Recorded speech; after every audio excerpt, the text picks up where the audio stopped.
Siapa yang tidak mendengarkan Yesus, dialah yang membunuh Yesus.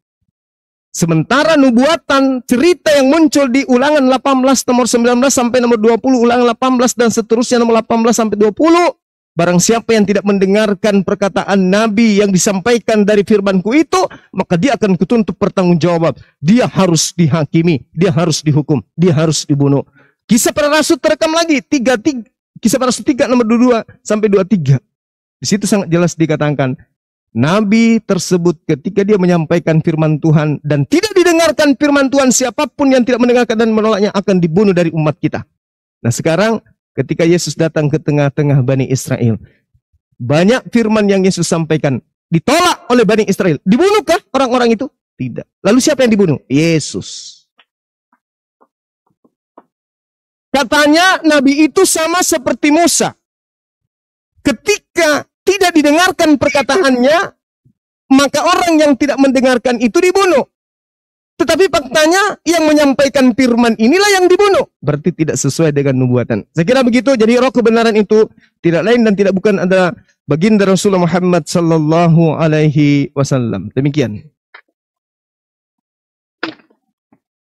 Ya, alhamdulillah mantap sekali jawaban dari narasumber kita ya. Dan semoga menjadi pembelajaran bagi yang menonton di bawah, baik umat muslim, Kristen, ataupun agnostik, ateis, apapun yang kalian imani. Oke, next kita loh Bang Handi kok hilang? Nah. Cek satu. Bang Handi ada? Ada. Oh, jadi ini ya, apa namanya? Hilang Bang Handi ininya, akunnya. Oke, berikutnya ada Nico Boy sama Orlando. Nico Boy mungkin ya. Nico Boy, ada yang ingin ditanyakan? Silahkan Nico Boy. Orlando aja dulu, Orlando, Pak. Oke, Nico Boy agamanya apa ya? Kristen, Pak, Kristen. Oh, oke. Nggak mau duluan? Siapa Orlando? Oke. Orlando, Muslim atau Kristen? Aku mengutamakan yang Kristen ya, karena dari tadi Muslim semua. Aku bukan Kristen, bukan Muslim, mohon maaf. Oh, apa agamanya? Buddhis. Oh, Buddhis. Oh, mantap. Joseph temennya nih, Joseph Kristanto. Boleh nggak? Buddhis nih. Nanya. Boleh banget, serius. You are very welcome, my brethren. Silakan pertanyaannya. Thank you so much. Ya, aku tertarik banget ya, maksudnya ajaran sebenarnya Muslim, Kristen, dan Katolik itu mempunyai asal muasal yang sama gitu ya. Beda dengan aku sendiri pribadi gitu, makanya aku sendiri yang ya gimana lah gitu ya. Tuhan menciptakan manusia dari awal, dari Adam dan Hawa, dan saya ikutin kedua belah agama ini mengikuti memang mempunyai nabi-nabi yang sama gitu ya. Ada Nuh, ada Musa, ada Ismail, sampai bawah sampai ke Isa, dan ada Nabi Muhammad juga. Nah, pertanyaan saya di sini, kalau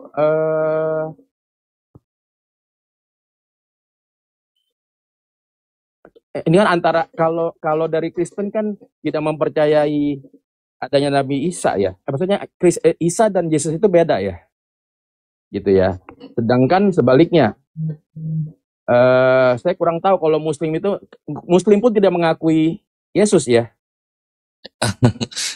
Statusnya mungkin. Pertanyaannya aja apa? Mau apa pertanyaannya? Nah, nanti yang premis-premisnya dijelaskan sekalian oleh para narasumber.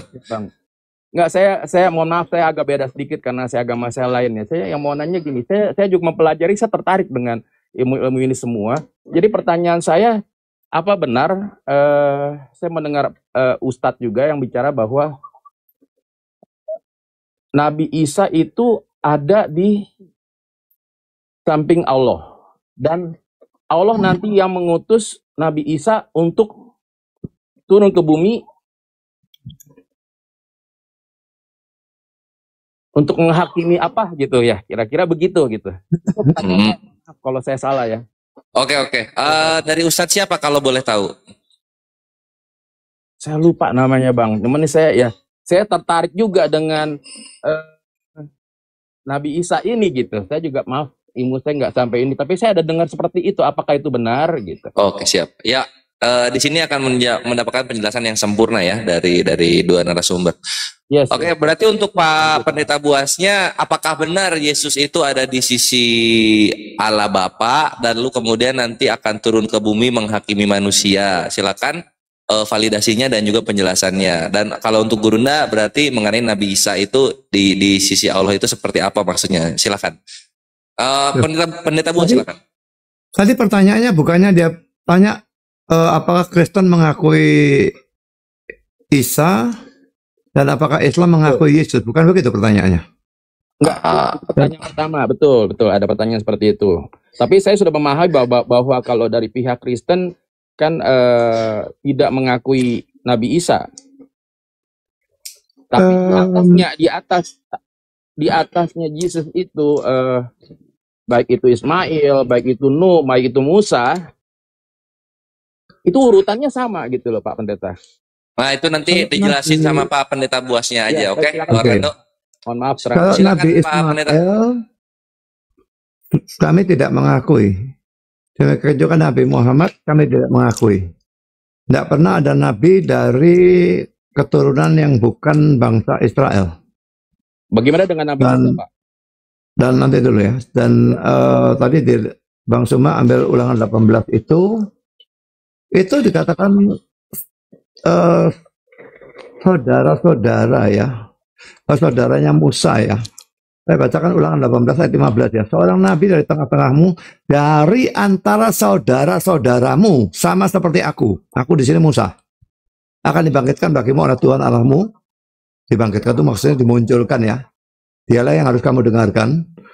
Tidak pernah ada kata saudara-saudara dalam seluruh Alkitab itu ditujukan kepada orang Arab. Jadi kalau nubuat ini mau ditujukan kepada Muhammad, itu sama sekali tidak cocok. Sama seperti aku di sini Musa, saudara-saudaramu itu bangsa Israel. Jadi semua nabi itu dari kalangan Israel, tidak ada yang dari kalangan yang non-Israel. Jadi kalau Ismail dan Muhammad kami tidak mengakui. Kalau itu sekarang sedang ngetren ya, sedang diperdebatkan habis-habisan oleh banyak orang apakah Isa dan Yesus itu sama atau tidak. Kalau Isa dan Yesus itu dikatakan beda, maka Abraham dan Ibrahim itu juga beda. Demikian juga Ishaknya Al-Quran maupun Ishaknya Alkitab itu beda. Ismailnya Al-Quran dan Ismailnya Alkitab beda dan sebagainya. Maka kita akan mempunyai dua set orang. Dan Allahnya Islam dan Allahnya Kristen apakah beda atau sama? Kalau saya menganggap semua itu sama. Jadi menunjuk pada satu orang yang sama. Allahnya Islam maupun Allahnya Kristen menunjuk pada satu Allah yang sama. Dan Nabi Isa dan Yesus menunjuk pada satu orang yang sama. Tapi Al-Quran ataupun dan Alkitab itu memberikan penggambaran yang berbeda. Jadi untuk orang yang sama itu, yang satu menggambarkan secara A, yang satu menggambarkan secara B. Nah, sebagai orang Kristen tentu saja saya menganggap bahwa Alkitab yang benar, bukan Al-Quran yang benar. Dan ya pasti dari pandangan orang Muslim, Al-Quran yang benar dan Alkitab yang salah. Tapi kalau pandangan saya itu menunjuk pada satu orang yang sama.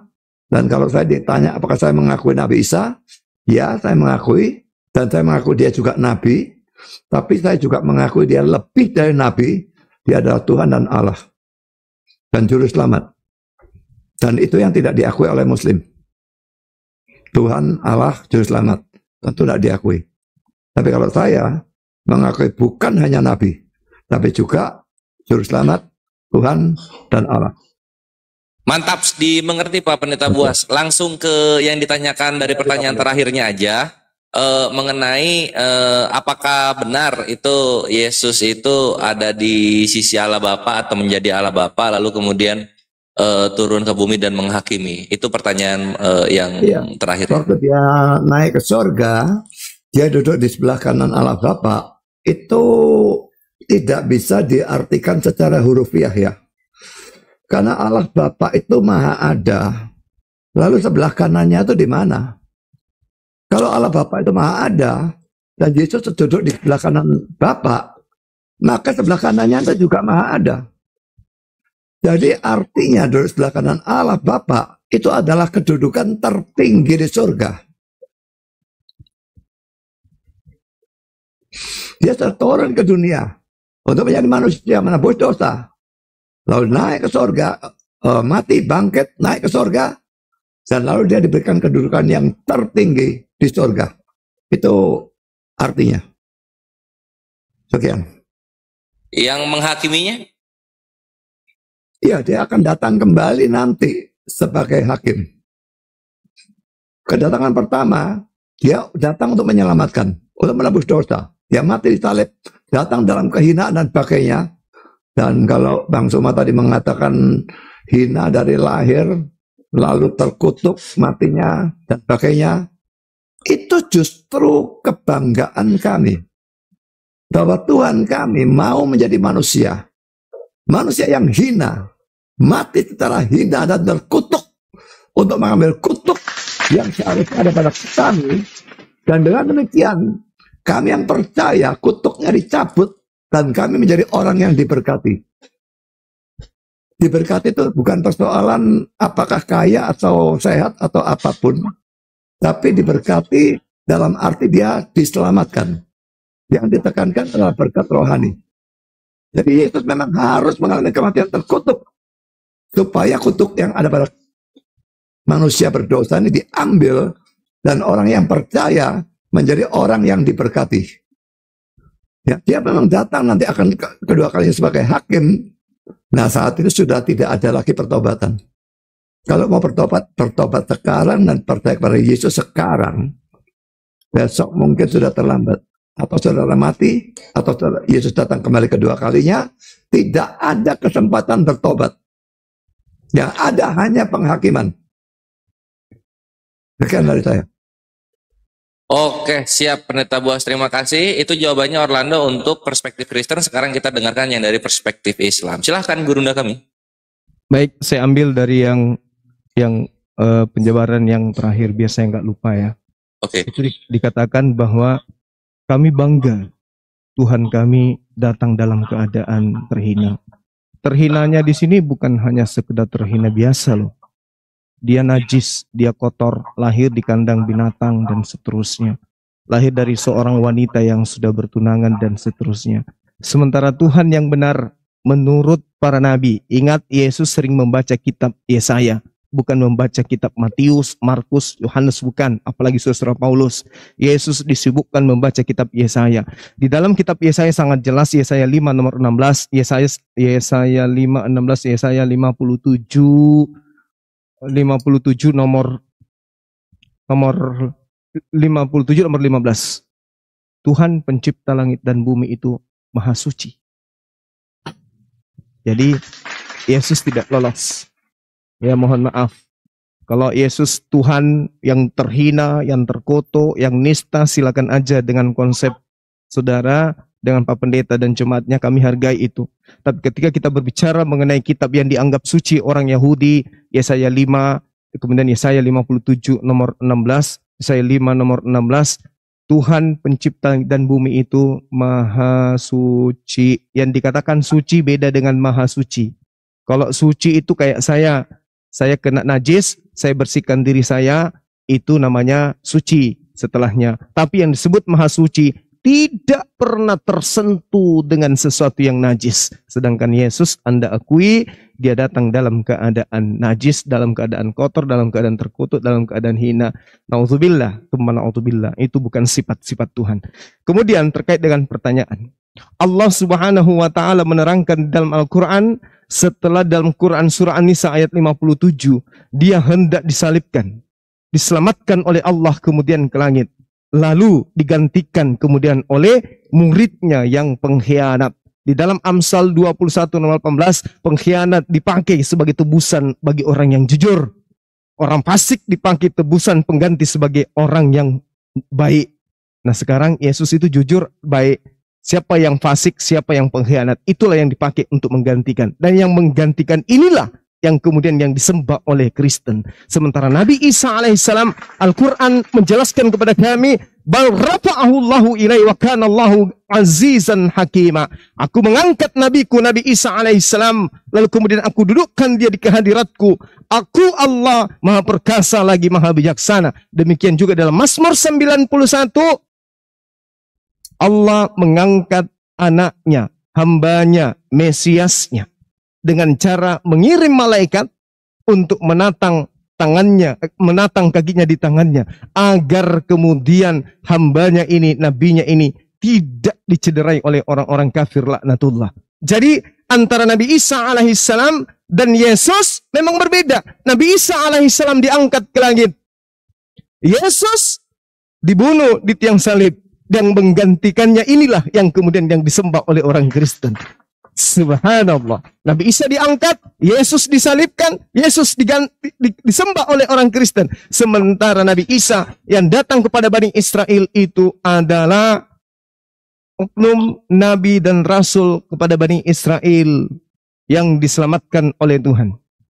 Kalau dikatakan oleh pendeta kita tadi, pendeta Budi Azali yang kita hormati, dia katakan Tuhannya itu adalah yang datang terkutuk dan seterusnya. Kita lihat polanya. Yesus datang sebagai manusia, 2 Yohanes 1 nomor 7. Kemudian naik sebagai manusia, Yohanes 3 nomor 13. Kemudian duduk di surga, di samping kanan Tuhan, Markus 14 nomor 62. Lalu kemudian turun lagi untuk yang keduanya, sebagai manusia lagi, ini sudah 4 poin. Dia turun sebagai manusia lagi, Matius 16 nomor 27. Kemudian dia menghakimi setelahnya di akhir zaman. Sebagai apa? Sebagai manusia, Yohanes 5 nomor 27. Kemudian Yesus kemarin, hari ini, dan seterusnya tetap saja dia tidak pernah berubah. Ibrani 13 nomor 8. Jadi Yesus tetaplah manusia. Mau sampai kapan dia manusia. Manusia, manusia, manusia, manusia. Jadi yang disembah oleh teman-teman kita Kristen adalah manusia. Apakah sama Nabi Isa dan Yesus? Saya katakan yang datang kepada Bani Israel lahir tanpa ayah hanya satu. Orang Yahudi menyebutnya Yesua. Dituduhnya sebagai Anisina. Orang Kristen menyebutnya Yesus, disebutnya jelmaan Tuhan yang mati terkutuk. Orang Islam menyebutnya Isa alaihissalam, Nabi Allah yang dimuliakan, yang diangkat dan diselamatkan oleh Allah, dikarenakan ditolak oleh Bani Israel. Yang membedakan kemudian adalah Nabi Isa bagi umat Islam adalah manusia suci yang diselamatkan oleh Allah. Mazmur 91, An-Nisa, Al-Quran surah An-Nisa ayat 158, dan Yesus Kristus adalah orang yang kemudian menggantikan Nabi Isa yang kemudian dijual oleh orang Parisi ke Roma dan Yunani dan dilantik menjadi pengganti Theos. Apakah ada Bible yang memberikan indikasi kuat bahwa yang diselamatkan itu adalah Yesus? Kita lihat dalam Yohanes berapa itu ya? Lupa saya. Dikatakan bahwasanya Yesus melepaskan jubah. Yohanes 13 nomor 4 kalau nggak salah. Beliau melepaskan jubahnya lalu menggunakan kain lenan. Lalu disebutkan kemudian di dalam Markus 14 nomor 52. Ada seorang yang kemudian menggunakan kain lenan ketika hendak ditangkap. Beliau yang menggunakan kain lenan ini lari meloloskan diri. Siapa tadi yang menggunakan kain lenan? Yesus. Siapa yang lari setelah melepaskan kain lenan? Yesus. Berarti ada oknum yang diselamatkan dari penangkapan. Demikian. Silakan. Mantap. Maaf Bang Bima, masih belum terjawab jawaban pertanyaan saya Bang. Tapi bagus sekali. Gurunda. Ya, siap-siap Orlando. Yang pertama, apakah dari pihak Muslim mengakui bahwa Yesus itu ada? Iya, kami akui. Tadi saya sudah menjelaskan. Yesus itu ada, yaitu yang disembah oleh teman kita Kristen, pengganti Nabi Isa alaihissalam. Itulah yang mereka sembah. Baik. Udah ya, Orlando, cukup ya. Yang kedua, Bang, kan di sabar saudara Orlando. Jadi apakah Yesus itu ada? Saya katakan ada. yaitu pengganti Nabi Isa di tiang salib yang sekarang disembah oleh teman Kristen. Nah, Oke. sekarang apakah Nabi Isa itu ada? Harusnya ada. Kenapa? Bible pertama kali masuk ke Indonesia, terjemahannya bukan Yesus, tapi pertama kali masuk ke Indonesia adalah Isa Al-Masih. Dengan demikian Bible mengakui adanya Nabi Isa Al-Masih. Mana pembuktiannya kemudian? Yang tadi saya katakan, Yohanes 13 nomor 4. Kumpulkan seluruh Kristen yang ada di dunia untuk menunjukkan ada oknum selain Yesus yang diselamatkan kemudian yang menggunakan kain lenan. Yohanes 13 nomor 4. Yesus melepaskan jubah lalu menggunakan kain lenan. Ketika penangkapan terhadap oknum yang disebut Isa Al-Masih, ada oknum yang menggunakan kain lenan lolos dari penangkapan. Siapa yang menggunakan kain lenan tadi? Yesus. Siapa yang lolos kemudian dari pembunuhan? Nabi Isa alaihissalam. Berarti ketika terjemahan Indonesia ke dalam bahasa Melayu, benarlah sebenarnya namanya Isa Al-Masih. Demikian. Mantap, mantap, Gurunda. Baik, setuju Bang. Saya sendiri mengetahui bahwa ajaran pertama di Bible itu pernah ada nama Nabi Isa, itu memang ada tercantum. Dan saya mengaku itu. Dan pertanyaan saya Bang yang kedua tadi, apakah kalau begitu, apakah benar Nabi Isa itu ada duduk di sebelah kanan Allah? Dan Allah pernah menanyakan kepada Nabi Isa, dan kepada ibundanya juga Maryam, apakah kamu mengakui bahwa kamu Tuhan kepada manusia? Dia bilang, tidak, saya tidak berani mendahului kamu, dan kamu mengetahui apa yang aku pikirkan, dan aku tidak tahu apa yang kamu pikirkan. Ya, itu yang saya tahu dari Pak Ustadz. Dan ada satu statement yang mengatakan bahwa Allah akhirnya mengutus Nabi Isa nanti turun ke bumi untuk menghakimi dan memberitahu kepada manusia-manusia bahwa dia bukan Tuhan gitu. Tapi Tuhan Allah memberi dia wewenang untuk menghakimi nanti para manusia di bumi gitu loh. Apakah itu benar? Iya, betul. Betul ya, Bang? Iya. Oke, thank you. Itu pertanyaan saya. Makasih banget. Luar biasa Bang Juma ini. Waduh, ilmunya luar biasa. Bisa hafal dua-duanya pasal ayat. Wah, luar biasa. Salut buat ini. Makasih. Ya udah syahadat atuh.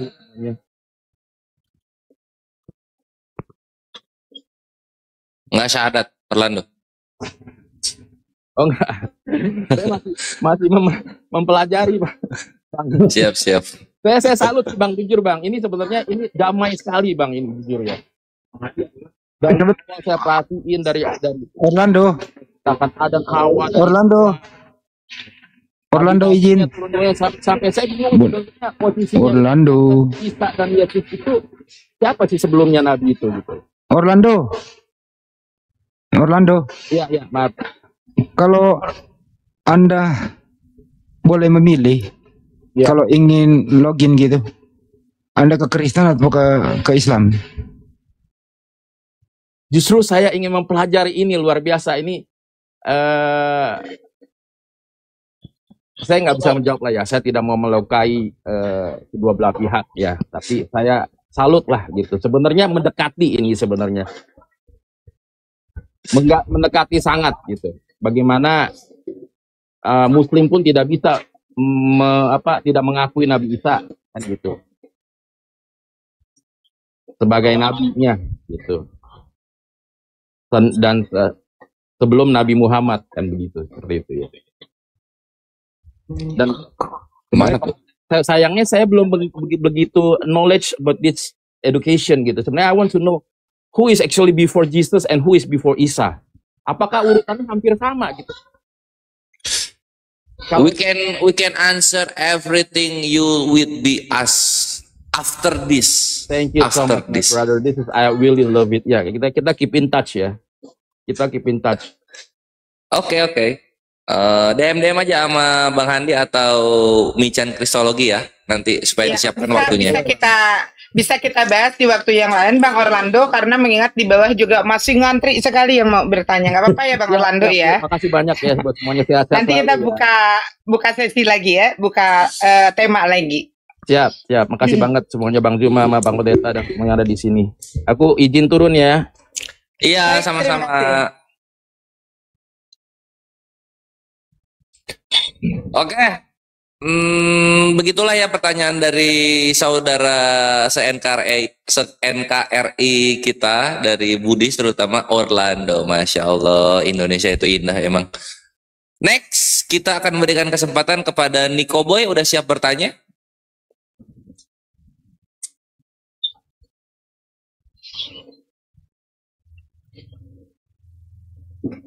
Sudah bisa dimulai? Ya, silakan pertanyaannya yang untuk dua belah pihak. Satu pertanyaan aja tuh gimana tentang Trinitas atau yang lain boleh? Iya, jadi satu pertanyaan itu yang nantinya bisa ditanggapi oleh kedua narasumber dari Islam dan dari Kristen. Gitu, Nico Boy. Oh gitu ya. Iya. Jadi tadi saya sudah mendengar dari Bang Juma, dari Pak Pendeta tentang penjelasan Yesus. Awal mulanya Yesus, nubuatan terhadap Yesus sudah tertulis. Mereka manusia sudah pada gempar untuk menerima kehadirannya. Apakah betul, apakah tidak? Kan begitu? Itu belum ada Islam, belum ada Kristen. Ya kan? Nah, Oke, jadi yang pertanyaannya? sekarang, Mm-mm. Yesus kehadirannya dipermasalahkan oleh manusia saat ini.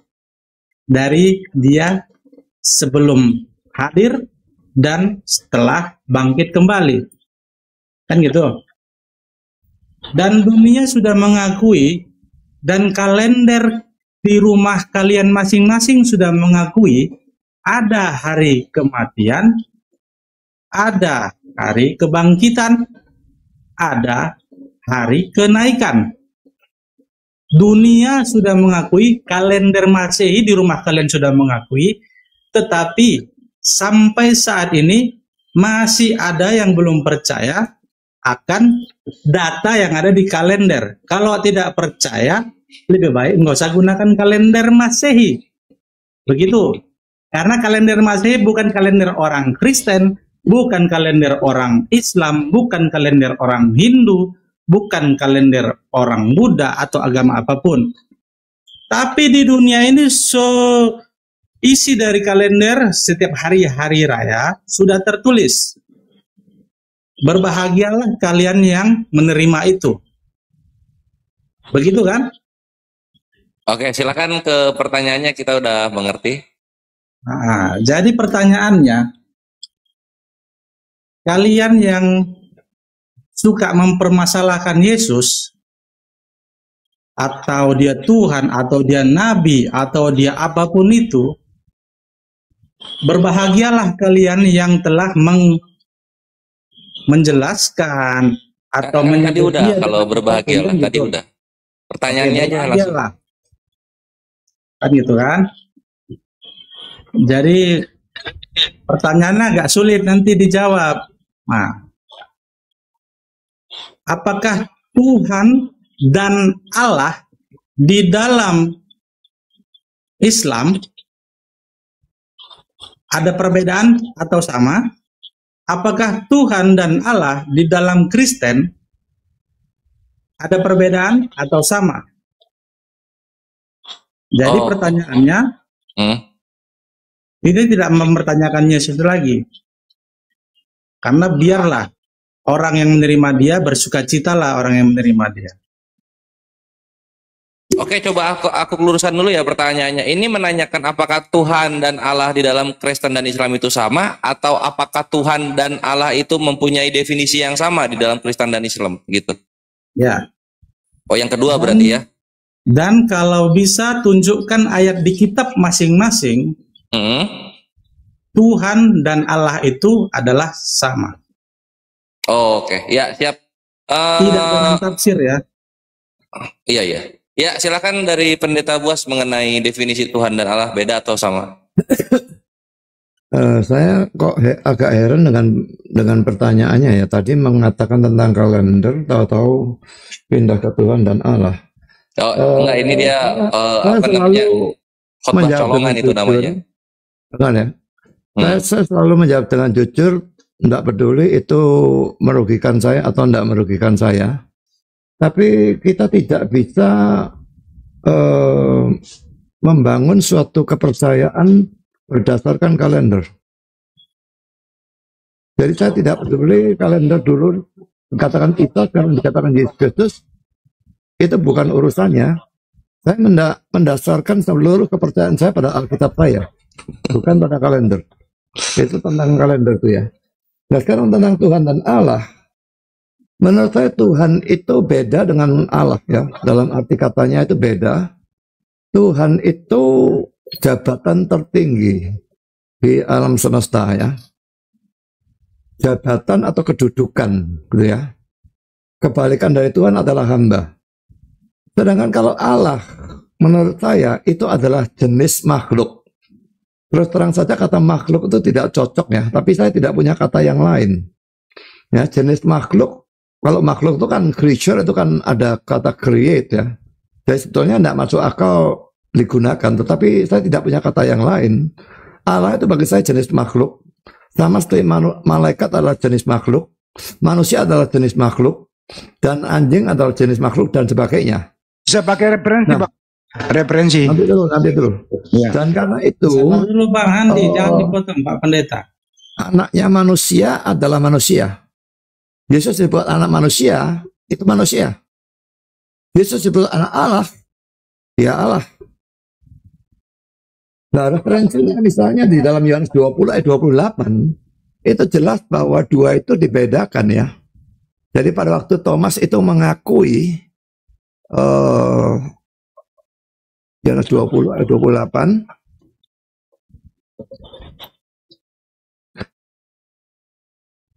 pertama Thomas tidak mau percaya bahwa Yesus sudah bangkit ya.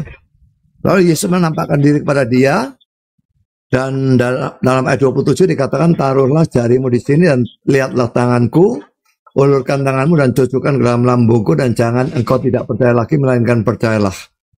Thomas menjawab dia, ya Tuhanku dan Allahku. Kalau Tuhan dan Allah itu sama, dia mengatakan ya Tuhanku dan Tuhanku. Ya Tuhanku dan ya Tuhanku dan makhlukku, Pak. Apa? Ya Tuhanku dan makhlukku. Kan Allah itu makhluk. Kan gitu, Pak ya. Saya sudah katakan tadi kata makhluk itu tidak cocok untuk Allah, tapi saya terpaksa menggunakan. Ya, jadi Tuhan dan Allah ini jelas dibedakan karena ada kata dan di sana. Lalu ayat 29 kata Yesus kepadanya, karena engkau telah melihat aku maka engkau percaya. Berbahagialah mereka yang tidak melihat namun percaya. Kita sekarang yang hidup bukan pada zaman Yesus. Kalau bisa percaya kepada Yesus, percaya kematiannya, kebangkitannya, kita lebih berbahagia daripada Thomas yang percaya karena melihat.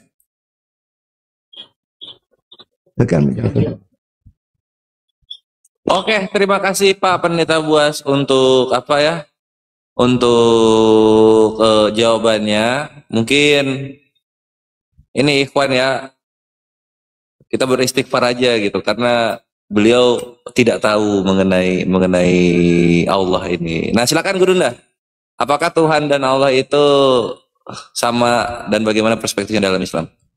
Oke. Jadi kata Allah itu kalau kita lihat di KBBI itu adalah nama Tuhan di dalam bahasa Arab. Sementara Bible yang muncul di tengah-tengah kita di Indonesia ini adalah Bible yang menggunakan bahasa Indonesia. Sebenarnya kata Allah itu nggak boleh ada di dalam. Karena Allah menurut KBBI nama Tuhan dalam bahasa Arab. Biblenya orang Indonesia, Biblenya orang Kristen di Indonesia bukan menggunakan bahasa Arab, tapi menggunakan bahasa Indonesia. Apa sih Allah yang mereka sebut Allah itu? Ternyata di situ adalah Theos. Theos. Jadi salah ketika orang Kristen menggunakan kata Allah ini. Sangat salah. Tapi tujuannya memang adalah untuk sebagai bagian daripada rangkaian misionaris untuk memurtadkan orang. Maka kata Allah itu diambil. Jadi gini, Al-Quran menjelaskan, Innani anallah, la ilaha ilah. Ilah itu sembahan, atau ilah itu adalah Tuhan.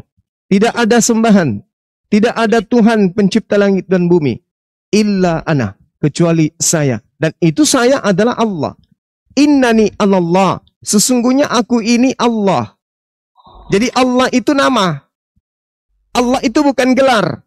Innani anallah, sama seperti saya ini adalah manusia. Manusia itu gelar. Tapi ketika saya mengatakan sesungguhnya saya ini adalah Suma, maka Suma itu nama saya. Nah, Allah ini tidak punya terjemahan. Makanya Allah ketika masuk ke dalam bahasa manapun di atas muka bumi ini, tetap Allah, tidak pernah berubah. Allah berubah menjadi Yahweh, Allah berubah menjadi Tuhan, Allah berubah menjadi Hasim. Tak pernah. Tak ada pernah Al-Quran kemudian bisa diterjemahkan ke dalam bahasa lain. Kata Allah, dalam bahasa manapun Al-Quran diterjemahkan, Allah tetap dituliskan Allah. Sama dengan nama Bang Suma. Ketika ada sebuah surat menggunakan bahasa Indonesia, di dalamnya ada tertulis Suma, maka ketika surat dalam bahasa Indonesia yang ada nama Suma di dalamnya dituliskan kembali dalam bahasa Bugis, nama Suma tidak berubah menjadi ganteng, tapi tetap Suma. Dirubah lagi ke dalam bahasa Inggris, nama Suma tetap tertulis Suma, kata-kata lain bisa tetap ganti dalam bahasa Inggris, tapi nama Suma tidak akan pernah berubah menjadi bahasa Inggris. Begitulah Allah. Dituliskan dalam apapun Al-Quran, bahasa apapun itu, nama Allah tidak bisa diterjemahkan. Innani anallah, la ilaha illa ana. Aku ini Allah. Aku ini Allah. Tidak ada Tuhan, tidak ada sembahan selain aku. Al-Quran surat Taha ayat 14. Nah, sedangkan kalau Yesus mengatakan di dalam Markus 12 nomor berapa itu? Shema Israel, Adonai Elohenu, Adonai Ahad. 29. Di situ jelas dikatakan, Aukona Israel, Kurios Theos, Heman Kurios Hois. Apa yang dikatakan? Dengarlah wahai orang Israel. Orang Israel yang diminta untuk mendengarkan. Bukan orang Kristen, orang Israel. Yesus mengatakan itu. Ya. Kurios Israel, dengarlah wahai Israel. Shema Israel, dengarlah wahai orang Israel. Bukan Kristen. Jadi kalau Kristen hari ini menggunakan konsep Tritunggal, Trinitas dan seterusnya, wajar. Karena yang diseru Yesus hanya Bani Israel. Dengarlah wahai orang Israel. Tuhan kita itu esa. Allahu Ahad. Allah itu esa. Ehad. Ahad. Lalu kemudian Tuhan di dalam Yesaya 32 nomor 39, di situ sangat jelas akar kata dalam bahasa Ibrani caya, mut, caya wa mut, ani caya wa ani mut. Saya yang menghidupkan, saya juga yang mematikan. Kalau Yesus berkata, saya yang dimatikan, saya juga yang dihidupkan. Sama enggak tuh? Satu menghidupkan, satu mematikan. Lalu yang lainnya dimatikan dan dihidupkan. Beda. Akulah yang menghidupkan. Caya. Akulah yang mematikan. Animot. Itu siapa yang berkata? Tuhan pencipta langit dan bumi. Allahu la ilaha illa huwal hayyul qayyum. La ta'khudhu sinatu wa la naum. Sementara Yesus dihidupkan, dimatikan. Dia bukan Tuhan. Dia tidak sehakikat dengan Tuhan. Kenapa? Dia sehakikat dengan makhluk. Disebabkan karena dia dimatikan, dia juga dihidupkan. Sementara Tuhan pencipta langit dan bumi, Ulangan 32 nomor 39, Ani caya, ani mut. Saya menghidupkan, saya mematikan. Shema Israel. Kemudian, terakhir dari saya. Pak Pendeta Budi Azali mengatakan, anak ayam adalah ayam, anak kambing adalah kambing, anak manusia adalah manusia, anak Allah adalah Allah. Saya perlu tepuk tangan dulu di sini. Jadi gini Pak, tradisi penyebutan anak dan bapak itu sumbernya dari mana? dari Yahudi.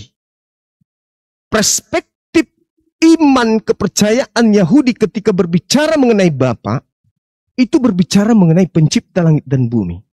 Perspektif ketika berbicara mengenai anak, itu berbicara mengenai hamba Elohim. Makanya mereka disebut anak-anak Elohim. Oke? Mana datanya? Amsal 3 nomor 11 nomor 12.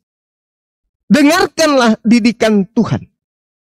Sebab Tuhan mendidik hambanya seperti ayah yang sedang menuntun dan mendidik anaknya. Berarti Bapa dalam perspektif orang Yahudi adalah Tuhan pencipta langit dan bumi yang memberikan didikan kepada hambanya, di mana itu selaksa Bapa yang sedang mendidik anaknya. Makanya mereka dikatakan di dalam Al-Quran, Inni ma'akum, aku bersama dengan engkau Bani Israel. Maka engkau adalah orang-orang yang dekat, orang-orang yang intim denganku. Maka disebutlah sebagai anak alias hamba. Jadi anak Allah atau anak Allah artinya adalah hamba Allah. Hamba yang dekat, yang intim, yang taat, mendengarkan didikan Allah. Itulah yang disebut anak Tuhan di dalam perspektif orang Yahudi. Kemudian, ketika Anda mengatakan, Thomas berkata, ya Allahku, ya Tuhanku. Berarti sudah ada 3. Yang pertama orang Majus. Ingat, yang pertama orang Majus. Yang kedua orang kerasukan setan. Yang ketiga adalah Thomas. Berarti Kristen ini adalah pengikut orang Majus, pengikut orang kerasukan roh jahat, dan pengikut Thomas, bukan pengikut Yesus. Silakan.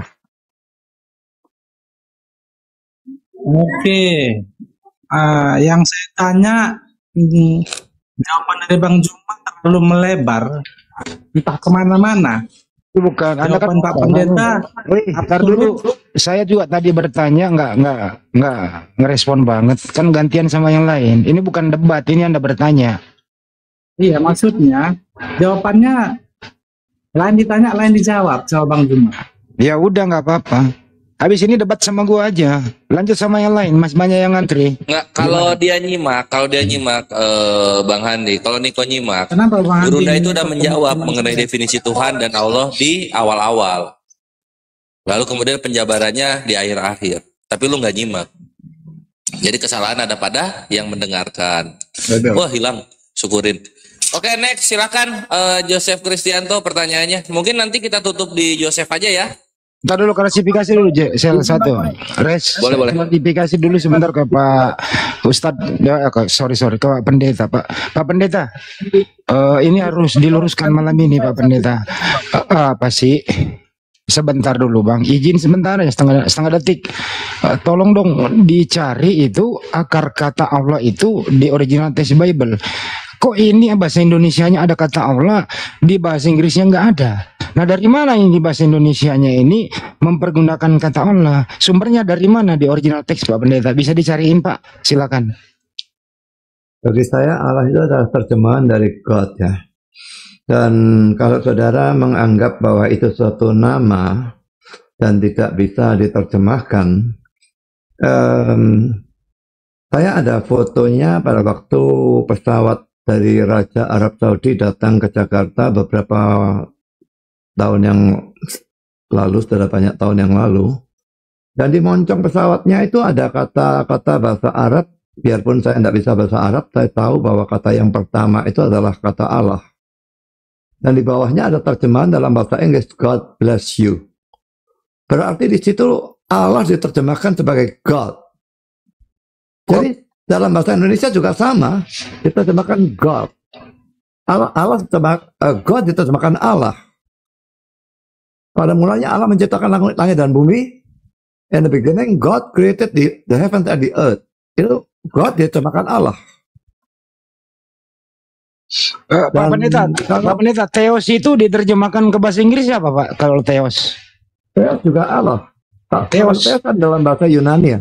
Ke bahasa Inggris, Pak? Ke bahasa Inggris? Iya, Allah juga. Enggak, Pak. Bukan Allah. Enggak ada kalau di KJP, Pak. Apanya? Theos diterjemahkan ke bahasa Inggris di KJP apa, Pak? Dalam Alkitab Indonesia, Theos diterjemahkan Allah juga. Ke KJP, Pak. KJP, King James Version. Ya sama. Nggak ada Allah di KJP, Pak. God. Oh, kalau dalam King James ditambahkan God. Iya, God. God itu apa, Pak? Kalau bahasa Indonesia? Lah ya Allah bagi saya. Oke, terima kasih. Bang Juma, direspon dulu. Ini penting ini krusial nih Bang Juma. Silakan.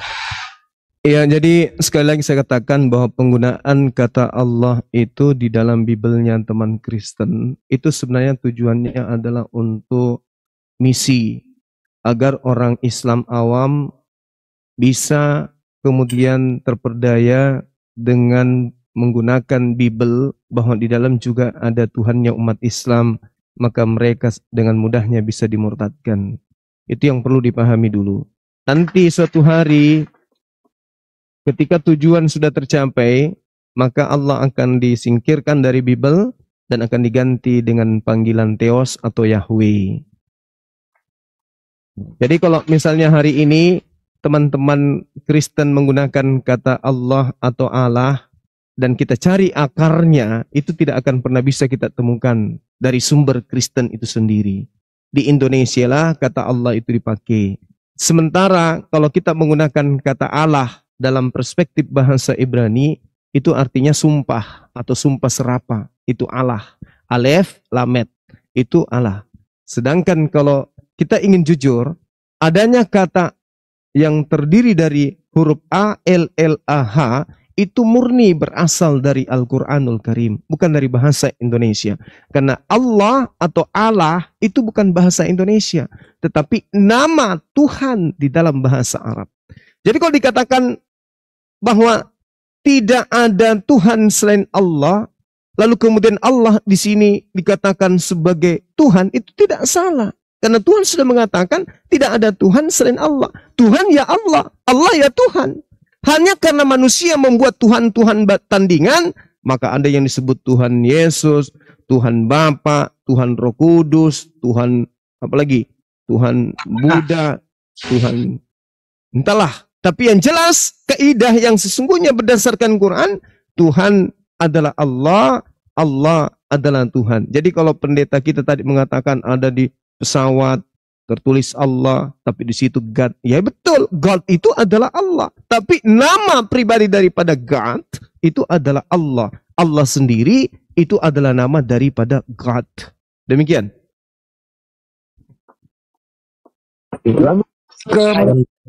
Satu pertanyaan. Ya, dikit akhir Rahmat. Ini soal apa namanya yang di pesawat terus di terjemahannya itu God, padahal itunya Allah. Yang perlu dipahami oleh kawan-kawan yang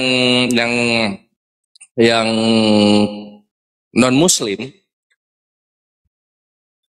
ketika ada kata Allah, ada lafaz Allah, lalu terjemahannya berubah, itu artinya lafaz Allah ini kita jaga dari bahasa-bahasa yang mungkin kurang suci, bahasa-bahasa yang najis. Jadi diganti dengan jabatannya saja, sehingga namanya tetap suci. Begitu Pak Pendeta Buas. Makanya di Inggris jadi God, di Jerman jadi God, dulu kayak gitu. menggunakan kata Allah ya menurut saya. Sebelum Islam ada, orang Kristen Arab sudah menggunakan kata Allah. Oh iya. Dengan ya. Kekristenan sebelum Islam datang, kekristenan menggunakan nama Allah pada tempatnya. Gitu Pak Pendeta Buas. Berbeda dengan kekristenan tahun 2023 sampai 1974. Oke, kita lanjut ke Akhir Rahmat Hidayat. Iya silakan. Bang Korek mungkin Joseph dulu ya. Oke, boleh. Assalamualaikum warahmatullahi wabarakatuh. Shalom, Swastiastu, Namo Buddhaya, salam kebajikan. Selamat malam Pak Budi Asali sama guru kita tercinta Bang Zuma. Di sini saya mau memaparkan bahwa kita ada di dalam suatu ruangan. Sebutkan dulu Kristen apa Muslim nih? Saya mantan Kristen, tapi saya mau ke Buddhis atau ke Islam. Saya lagi dalam persimpangan. Masa? Jadi begini, saya mau coba memaparkan bahwa kita tahu kita akan membuat ada perbedaan dan ada persamaan. Saya mau coba analogikan Pak Budi Asali sama Bang Zuma, kita akan membuat suatu meja tapi meja ini ada satu kaki dan ada 3 kaki. Kitabnya berbeda, tapi kita harus dibikin meja. Nah, yang saya mau coba tanyakan, strategi Bapak dan Bang Zuma, kita hidup dalam toleransi. Apa yang bisa diberikan untuk sebagai solusi lah? Kita tahu perbedaannya sangat banyak. Istilahnya dari LAI. LAI sudah berusaha untuk merubah dari kata Isa Al-Masih menjadi Yesus Kristus. Kita apresiasi. Walaupun kita tidak mendapat alasan resminya kenapa itu awalnya kan Isa Al-Masih tapi dirubah menjadi menjadi Yesus Kristus.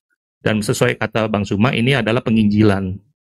Dan itu tidak diakuin oleh LAI. Jadi kalau seandainya kata LAI mendengar, ada baiknya tolong diberikan penjelasan secara resmi kenapa ini diawali oleh Isa Al-Masih lalu sekarang dicoba untuk dirubah. Nah, itu satu. Kalau misalkan ini kita mau berikan perdamaian lah, gencatan senjata supaya kita tidak sering berantem di bawah ini. Dari Bang Zuma, saya minta 4 persyaratan kepada umat Kristen. Apa saja yang bisa diberikan untuk mengakhiri genjatan, untuk hari perdebatan ini. Dan dari Pak Budi Asali, saya juga minta 4. Ya, kita tahu tidak mungkin lah merubah Al-Quran atau merubah Alkitab, itu mungkin ya nggak mungkin lah. Itu kan bisa penistaan kayak kemarin juga kasusnya. Saya tahu hal itu. Yang saya mau coba kasih solusi dari kedua pihak ini, saya minta persyaratan apa masing-masing pihak. Apakah bisa dicari titik tengahnya untuk perubahannya yang bisa tidak menista gitu, tidak merubah Alkitab, tidak merubah Al-Quran. Itu saja sih. Saya mau coba berikan diplomasi lah di antara kedua pihak ini. Itu saja Bang. Sabe sata bawantu sugitata. Semoga semua makhluk berbahagia. Terima kasih. Om Swastiastu. Ya, silakan Pendeta Buas kalau ditangkap pertanyaannya. Kalau saya jangankan 4 ya, 1 pun saya tidak bisa memberikan. Karena memang Alkitab dan Al-Quran bukan saja berbeda tapi bertentangan. Misalnya dalam Alkitab yang dipersembahkan itu Ishak, Abraham persembahkan Ishak. Yang dalam Al-Quran biarpun tidak tertulis tapi konteksnya menunjukkan itu Ismail. Dan itu satu pertentangan yang tidak mungkin bisa diharmoniskan. Dua yang bertentangan itu pasti salah satu salah. Saya sebagai orang Kristen tentu saja menganggap Alkitab saya yang benar. Tapi orang Islam sebagai Muslim mesti menganggap Al-Quran yang benar. Tapi tidak mungkin bisa ada titik temu dalam hal itu antara Al-Quran dan Alkitab karena pertentangannya itu begitu banyak. Seperti Yesus tadi, saya menganggap itu sebagai Tuhan, sebagai Allah, sebagai juru selamat. Kalau Nabi cocok, sama. Tapi kalau Tuhan, Allah, juru selamat, tidak cocok. Dia apa-apakan pun tidak bakal cocok. Allah saya anggap bukan pakai nama. Makanya Allah, anak Allah itu Allah. Dalam Matius 14 ayat 33, kalau tadi bicara tentang orang yang menyembah ya, ini orang-orang yang ada di perahu menyembah dia, katanya sesungguhnya engkau anak Allah. Ini orang-orang Yahudi ya, para muridnya ya. Dan Pak, Yahudi itu pada saat itu adalah satu-satunya bangsa monoteis di dunia. Bagaimana mereka bisa menyembah anak Allah kalau mereka menganggap anak Allah itu bukan Allah? Tidak ada kemungkinan itu. Jadi memang perbedaannya sangat-sangat banyak. Belum lagi penafsiran yang sangat berbeda. Kalaupun Bang Zuma juga menggunakan Alkitab, tapi penafsirannya yang sama sekali saya tidak bisa menerima dalam banyak sekali ayat, tapi tidak ada kesempatan saya untuk memberikan. Karena saya selalu yang didulukan jawab, baru Bang Zuma, saya tidak bisa menjawab balik, sehingga ya tidak bisa menjawab. Tapi kalau saya disuruh menunjukkan, saya bisa menunjukkan dengan gampang banyak sekali penggunaan ayat Alkitab oleh Bang Zuma yang penafsirannya sama sekali tidak bisa dipertanggungjawabkan. Sekian dari saya. Izin Pak Budi, saya minta untuk resolusi, Pak, bukan menunjukkan apa yang benar. Kita tahu dua-duanya benar. Kita tahu kalau misalkan dari Islam itu mereka merasa Islam lah benar. Yang lainnya bukan paling Yosef, itu benar. tunggu, ini moderator masuk dulu ya. Apapun jawaban dari narasumber itulah yang diterima. Karena di sini nggak di-set audiens dan narasumber berdebat gitu. Jadi kita langsung dengarkan ke Gurunda ya. Silakan Gurunda. Baik. Bismillahirrahmanirrahim. Jadi ketika saudara bertanya kepada saya terkait dengan solusi, saya rasa itu adalah hal yang rumit. Itu sama halnya kemudian teman-teman Kristen disuruh kembali ke zaman Yunani gitu ya. Mereka diminta kembali zaman Yunani kalau begitu. Karena mereka sudah kecantol jatuh cinta dengan penyebutan Allah. Mereka sudah sangat familiar. Lidah mereka itu sudah sangat fasih menyebutkan kata Allah itu. Allah itu tidak ada dalam bahasa Indonesia. Adapun kata Allah itu hanya merujuk kepada istilah yang biasa yang artinya sepele gitu. Atau perumpamaan.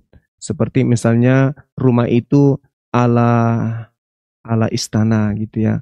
Nah, sedangkan Allah yang mereka gunakan dari lisan mereka, mata mereka itu kata Al-Quran summum bukmun umyum fahum la yarji'un. Matanya ada tetapi tidak bisa melihat. Yang tertulis di situ adalah Allah, tapi mereka baca Allah. Itu bukti Al-Quran. Kenapa demikian? Karena pada hati dan pikirannya itu sudah kotor dari awalnya. Makanya Al-Quran mengatakan wa ikhwanuhum yamuddunahum fil gayyi tsumma la yuqsirun, bahwasanya mereka bersaudara dengan setan di dalam menyesatkan manusia dan mereka tidak akan pernah berhenti untuk menyesatkan. Maka mereka akan mempertahankan kata-kata yang bisa menyesatkan manusia. Sedangkan di dalam Al-Qur'anul Karim jelas sekali mengatakan bahwasanya iblis bersumpah akan menyesatkan semua manusia, kecuali hanya sedikit yang akan selamatkan. Begitu juga dalam Kejadian 5, kitab Kejadian 5, diterangkan bahwa Tuhan membuat permusuhan antara keturunan Adam alaihissalam dan keturunan iblis. Tapi lagi-lagi gereja mengatakan bahwa keturunan yang dimaksud di sini adalah Yesus, nggak nyambung. Inilah yang dikatakan Al-Quran. Mereka selalu buta di dalam membaca sebuah narasi. Bahkan kitabnya sendiri mereka buta untuk menerangkan itu. Nah sekarang, apa bukti kebutaan berikutnya? Ketika saudara kita, bapak kita yang kita hormati, Pak Pendeta Budi Azali mengatakan bahwasanya tidak mungkin Islam dan Kristen itu disatukan. Karena kitab kami mengatakan Isa yang disalib, yang dibunuh, yang dikurbankan. Sementara Al-Quran adalah Nabi Ismail alaihissalam. Padahal, kalau mereka orang-orang ini membaca dengan teliti. Kejadian 21, data nomor 14. Nabi Ismail tinggalnya di Beersheba. Kejadian 21:33, Abraham berada di Beersheba. Perangkat lagi, buka halaman berikutnya Kejadian 22 nomor 2, Abraham mempersembahkan anaknya di Gunung Moria. Setelah kejadian persembahan, data nomor 19-nya, nomor 22, persembahan setelah dilakukan, Abraham kembali dengan anaknya ke Beersheba. Siapa yang tinggal di Beersheba? Yang tinggal di Beersheba adalah Hagar dan anaknya. Lalu di mana istrinya Sarah dan Ishak tinggal? Sarah dan Ishak tinggalnya itu ada di kitab Kejadian 23 nomor 2. Jelas dia tinggal di Hebron. Di mana kemudian Abraham datang membeli tanah pemakaman sebagai orang asing?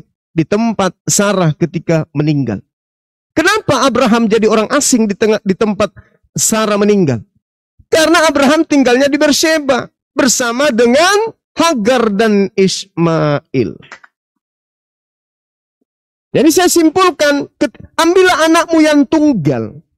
Kenapa Allah mengatakan mereka buta, mereka tuli? Anak yang tunggal. Siapa anak tunggal itu? Kalau anak tunggal berarti anak pertama. Tidak ada adiknya. tidak ada kakaknya, anak satu-satunya, anak semata wayang. Ambillah anakmu yang tunggal, supaya anak tunggal ini disangka Ishak ditambahi 2 kata, yakni Ishak. Sedangkan itu hanya merupakan sebuah penjabaran dari kitab yang kemudian kita tidak jelas asal-usulnya. Tidak ada yang menerima dari Nabi Musa alaihissalam turun kepada muridnya, muridnya turun kepada muridnya, muridnya turun kepada murid. Enggak ada. Seketika hanya muncul dari terjemahan ke terjemahan, terjemahan, Septuaginta dan seterusnya. Ambil anakmu yang tunggal. Siapa anak tunggal Abraham? Ishak. Hanya orang bocor yang mengatakan itu. Karena anak tunggal yang pernah duduk seorang diri tanpa ayah, tanpa kakak, dan tanpa adik hanya Ismail. Sementara yang diminta, dipersembahkan adalah anak tunggalnya Abraham, bukan anak tunggalnya Sarah. Abraham yang dimintai anak tunggal. Yang memiliki kedudukan tunggal dari ayah Abraham di antara kedua anaknya adalah Ismail. Dan Ismail berasal dari 2 kata dari bahasa Ibrani. Ma dan El. Tuhan mendengarkan. Apa Abraham doanya? Doa Abraham sampai dia tua, sampai istrinya kemudian tidak lagi haid, mandul istrinya. Berikan aku anak, berikan aku anak, berikan aku anak. Kemudian doa Nabi Abraham didengarkan oleh Tuhan, lahirlah anaknya Ismail. Ismail artinya Tuhan mendengarkan. Artinya doa Abraham minta anak didengarkan, anak yang diberi dikabulkan adalah Ismail. Maka yang dipersembahkan adalah anaknya yang tunggal. Nah, kalau hari ini saudara saya bertanya, saudara Yosef, bagaimana jalan keluarnya? Gak bisa. Gak ada jalan keluar. Jalan keluarnya kami umat Islam hanya menyeru, ud'u ila sabili rabbika bil hikmah wal mau'idatu hasanah. Serulah manusia yang ke dalam jalan Tuhanmu dengan hikmah dan pengajaran yang baik. Hanya itu. Dan berdebatlah mereka dengan cara-cara yang baik. Sesungguhnya Tuhanmu, dialah yang lebih mengetahui siapa yang sesat di jalannya, dan dia mengetahui siapa yang mendapatkan petunjuk. Jadi silakan menggunakan kata Allah. Tapi selama Anda menggunakan kata Allah, kita mengatakan Anda adalah orang yang buta. Karena di situ tertulis Allah. Allah. Kenapa dibaca Allah? Karena untuk menghilangkan identitas Tuhannya umat Islam yang diambil. Demikian.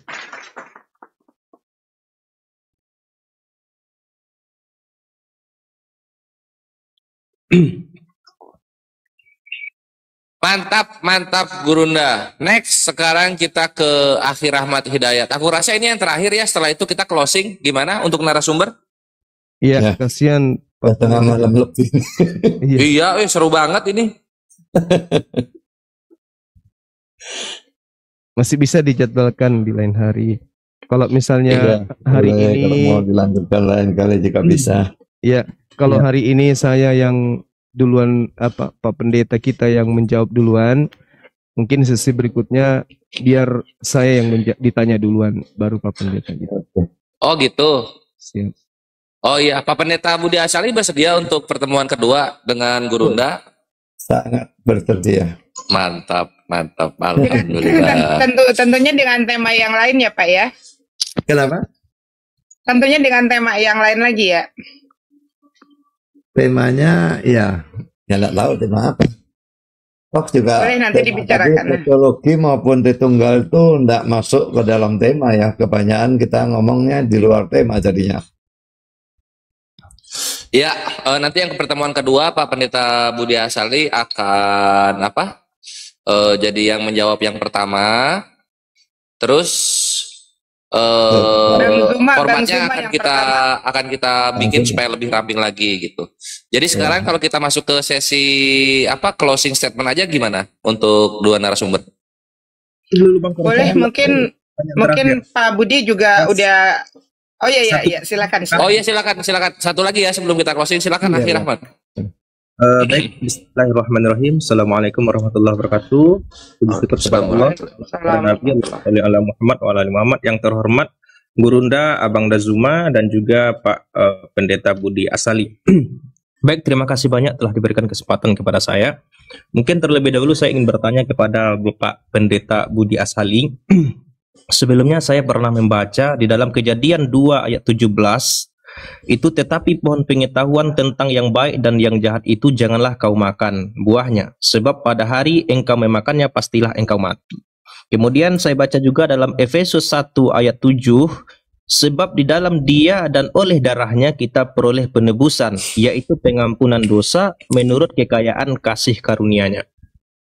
Nah, dari dua ayat ini saya ingin bertanya kepada Bapak Budi Pendeta Asali terkait dengan maha mengetahui Tuhan tentang konsep penebusan dosa yang Dia buat sendiri sebagai Tuhan.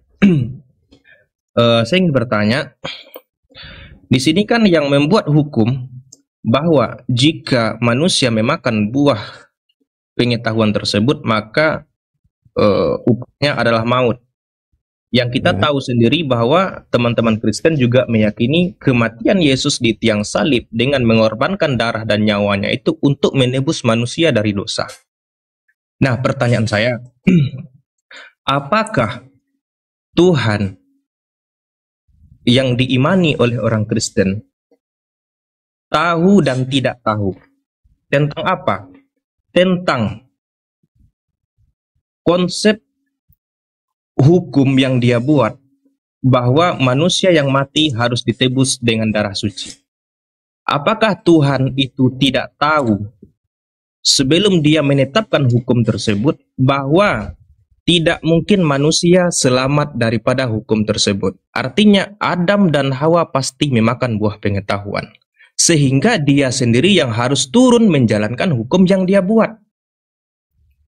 Apakah Dia tidak tahu bahwa manusia pasti melanggar, kemudian manusia tidak akan mampu mengorbankan darahnya untuk membayar konsep penebusan tersebut, sehingga Tuhan sendirilah yang menjadi manusia?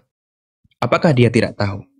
Jika Dia tahu, kenapa Dia membuat hukum bahwa orang yang berdosa itu, manusia yang Adam yang berdosa itu harus ditebus dengan darah manusia suci, yaitu Tuhan sendiri yang turun menjadi manusia? Itu yang pertama, apakah Dia tahu atau tidak tahu? Kemudian mungkin kepada Gurunda Zuma, ya, di dalam Islam konsep penebusan dosa itu dikenal dengan istilah taubat. Artinya tidak perlu Tuhan turun menjadi manusia lalu mati, terbunuh, mengorbankan darahnya sehingga manusia itu bebas daripada dosa. Pertanyaan saya kepada Bang Zuma, apakah semudah itu? Gitu loh. Dosa manusia itu diampuni oleh Tuhan sehingga Dia tidak perlu turun dan mati untuk menebus manusia tersebut. Mungkin itu saja, dipersilakan. Ya, thank you pertanyaannya. Silahkan Pak Pendeta Buas. Oke, kalau ditanyakan tentang tahu atau tidak tahu, Dia bukan saja tahu, dan karena Dia itu maha tahu, ya, apa yang Dia tahu itu, apa yang Dia tahu akan terjadi, itu pasti terjadi, kan? Kalau apa yang Dia tahu terjadi tidak terjadi, Dia tidak maha tahu, Dia salah tahu. Jadi Dia tahu Adam akan makan, dan Dia tahu juga bahwa Dia akan menjadi manusia, lalu menebus dosa dan sebagainya. Dia pasti tahu, dan itu pasti terjadi. Dan itu bukan cuma Dia tahu, tapi itu Dia rencanakan. Jadi kejatuhan manusia itu bagi saya memang rencana Allah. Tapi sekaligus Dia merencanakan penebusan melalui Dia menjadi manusia dalam diri Yesus Kristus dan menderita, mati di salib, menebus dosa. Semuanya itu direncanakan. Saya akan tunjukkan Kisah Rasul pasal 4 ayat 27 dan 28. Sebab sesungguhnya telah berkumpul di dalam kota ini Herodes dan Pontius Pilatus beserta bangsa-bangsa dan suku-suku bangsa Israel melawan Yesus hamba-Mu yang kudus yang Kau urapi, untuk melaksanakan segala sesuatu yang telah Engkau tentukan dari semula. oleh kuasa dan kehendakmu. Jadi apa yang terjadi itu waktu Yesus dibunuh dan sebagainya, mereka itu cuma melaksanakan segala sesuatu yang telah Tuhan tentukan dari semula. Saya katakan minus tak terhingga, dari kekekalan.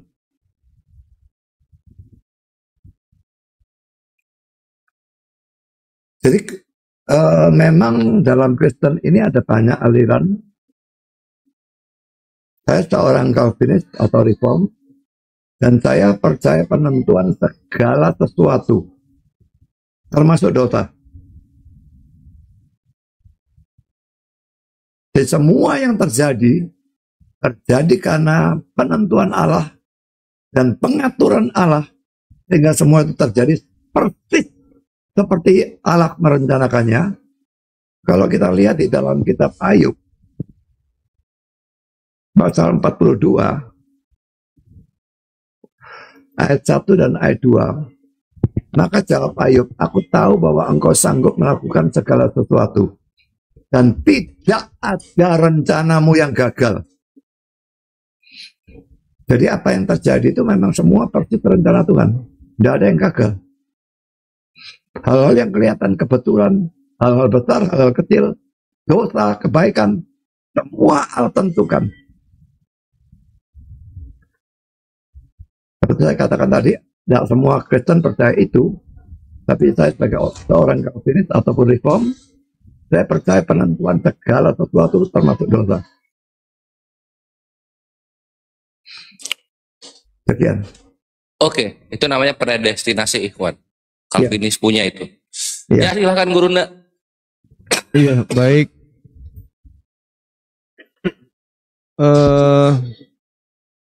Yang pertama, kemudian yang ingin saya sampaikan ya terkait dengan pertobatan ini ya.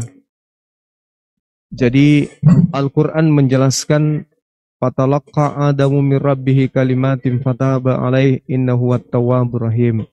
Jadi ketika kemudian Adam melakukan satu tindakan yang kategorinya khilaf dari apa yang Tuhan perintahkan kepadanya, tolong dijelaskan, ada yang tolong yang noise, kuping saya sakit ya, makasih. Jadi awalnya Tuhan mengatakan gini, Al-Quranul Karim surah Al-Baqarah, wa isqala rabbuka lil malaikati inni ja'ilun fil ardi khalifah. Kejadian 1 nomor 26. Sama. Jadi Tuhan hendak menjadikan makhluk bernama manusia Adam sebagai pemimpin di atas muka bumi. Hebatnya lagi, Adam dicipta dalam bentuk fi aksani takwim, dalam bentuk yang sempurna.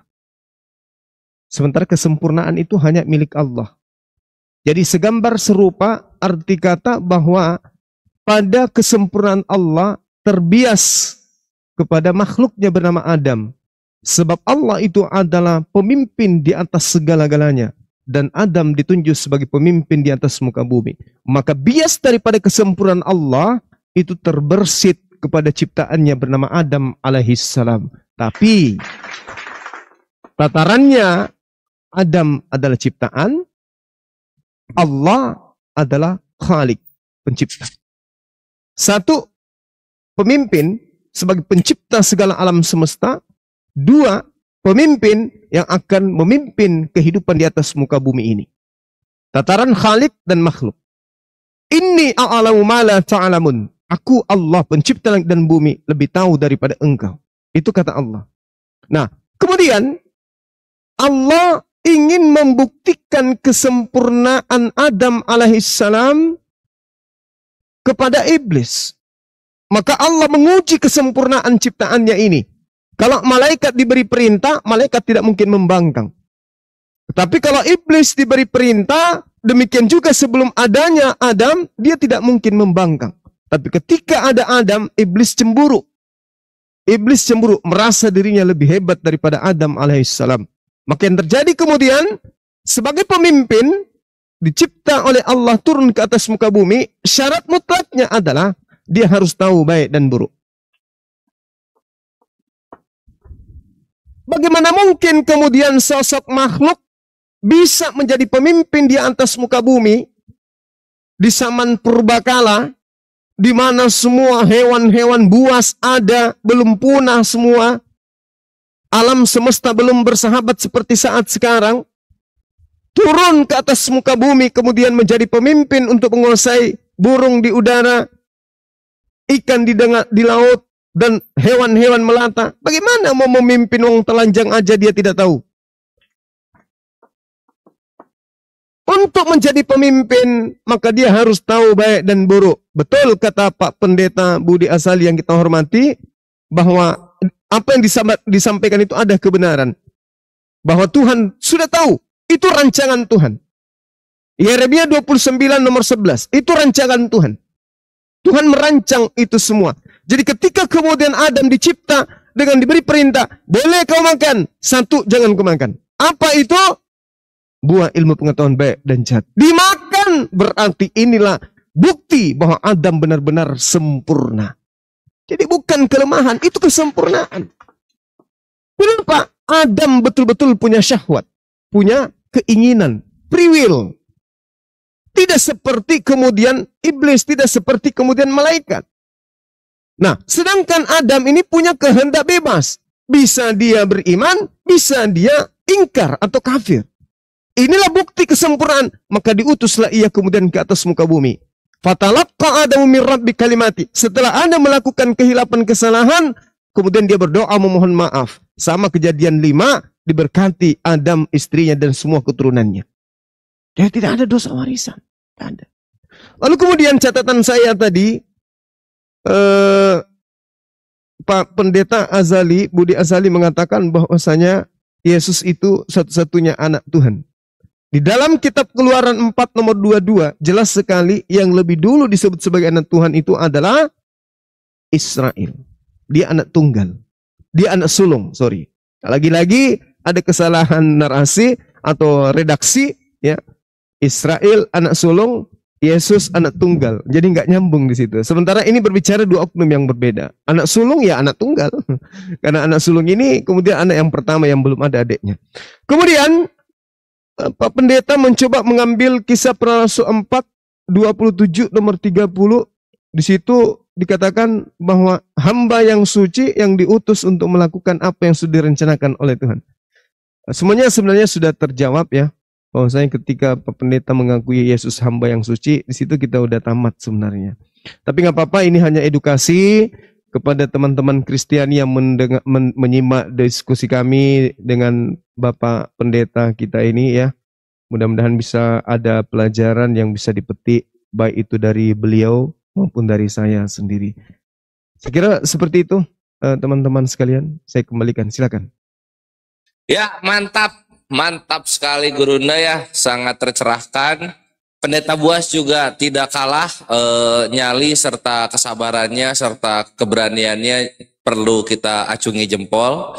Dan dengan jawaban dari Gurunda Ikhwan untuk pertanyaan dari Akhir Ahmad Hidayat, maka itu pun mengakhiri sesi kita kali ini sehingga kita akan masuk ke dalam closing statement ya Ikhwan Fisabilillah untuk topik apa namanya? Kristologi dan Trinitas. Seperti biasa, closing statement ini kita kasih dengan 3 menit saja ya dari perhelatan panjang dialog kita malam ini. Dan kita akan mendengarkan pertama dari Pendeta Budi Azali atau Pendeta Buas. Tidak mesti berikan closing statement bagaimana, karena kita dalam debat tadi lari kemana-mana, bukan pada kristologi ataupun Tritunggal, tapi lari kemana-mana. Tapi saya tetap menegaskan dan saya bisa memberikan 12 ayat yang menunjukkan keilahian Yesus. Dan kalau Yesus itu Allah, maka Allah tunggal mutlak itu tidak memungkinkan. Juga saya tadi bahwa kalau otak yang terbatas dia mengerti total Allah yang tak terbatas, itu justru tidak masuk akal. Tapi Tritunggal itu melampaui akal, bukan tidak masuk akal, bukan bertentangan akal, tapi melampaui akal. Jadi saya mempercayai Yesus sebagai Allah, dan saya mempercayai Allah Tritunggal. Saya juga mempercayai Yesus yang Allah itu menjadi manusia, mati salib, menebus dosa, dan kita hanya bisa diselamatkan melalui Kristus sebagai satu-satunya jalan ke surga dengan percaya kepada Dia Tuhan dan Juru Selamat dan penebus atau pengganti yang memikul hukuman dosa kita. Sekian. Terima kasih Pak Pendeta ya, karena memang ini long run ya, ini dialognya long run, jadi pembahasannya disempat-sempatkan ke yang terkait dengan kristologi dan serta trinitas. Silakan Gurunda closing statementnya.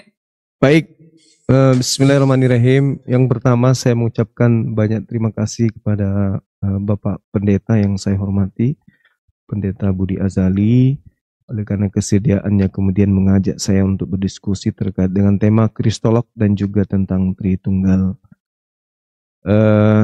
Di dalam penjabaran saya ketika kemudian ada kata atau kalimat yang menurut Pak Pendeta tidak pantas saya ucapkan, ya saya mohon dimaafkan karena itu semata-mata kajian yang saya temukan ketika dalam proses belajar dan saya mencoba untuk menyampaikan.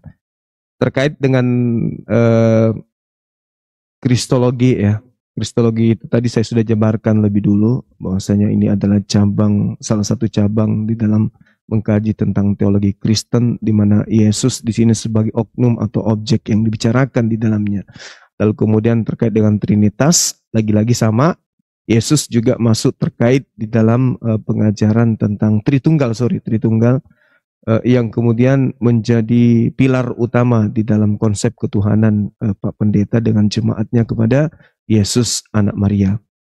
Nah, saya membacakan ayat suci Al-Quran sebagai penutup dari saya. Allah Subhanahu wa Ta'ala menjelaskan di dalam Al-Quranul Karim, Bismillahirrahmanirrahim, wa ilahukum ilahu wahida, la ilaha illa huwar rahmanur rahim.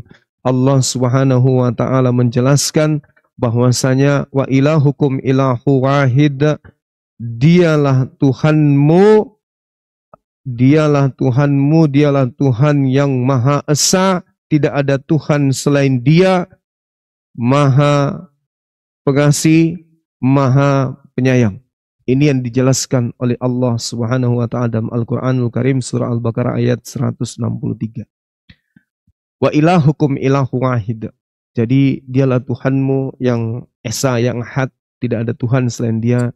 Dia Maha Pemurah lagi Maha Penyayang. Nah, jadi ketika kita berbicara mengenai Tuhan, Tuhan dikatakan di dalam konsep Islam sama seperti konsep para nabi. Bahwa tiada Tuhan selain Dia, Dialah Tuhan satu-satunya, Dialah Tuhan yang berdiri sendiri, dan Dialah Tuhan yang tidak serupa dengan makhluk. Ya, Al-Quran surah Al-Hijr ayat 11 dan juga Yeremia 10 nomor 6, 2 Samuel 7 22, Yesaya 45 nomor 6, Yesaya 46 nomor 5 dan seterusnya. Jadi Tuhan pencipta langit dan bumi ini adalah hakikat yang berdiri sendiri, tidak tergantung kepada makhluk dan tidak pernah berubah menjadi makhluk, dan tidak ada makhluk yang setara dengan Dia. Walam yakullahu kufuwan ahad, tidak ada satupun makhluk di atas muka bumi ini yang setara dengan pencipta langit dan bumi. Saya kira begitu dari saya. Insya Allah di sesi berikutnya nanti boleh Bang Suma yang ditanya sebelum bertanya kepada pendeta kita Budi Azali. Demikian, subhanakallahumma bihamdi, asyhadu an la ilaha illa anta astaghfiruka wa atubu ilaih. Salam tauhid. Salam satu Tuhan, Allahu Akbar. Jayalah Islamku, jayalah Indonesia kita. Assalamualaikum warahmatullahi wabarakatuh. Waalaikumsalam warahmatullahi taala wabarakatuh. Ya, ikhwani fisabilillah. Terima kasih udah melakukan diskusi yang luar biasa, sangat damai sekali. Insya Allah mungkin next beberapa hari kemudian nanti Pak Budi saya undang lagi untuk seperti apa yang diwacanakan kita barusan.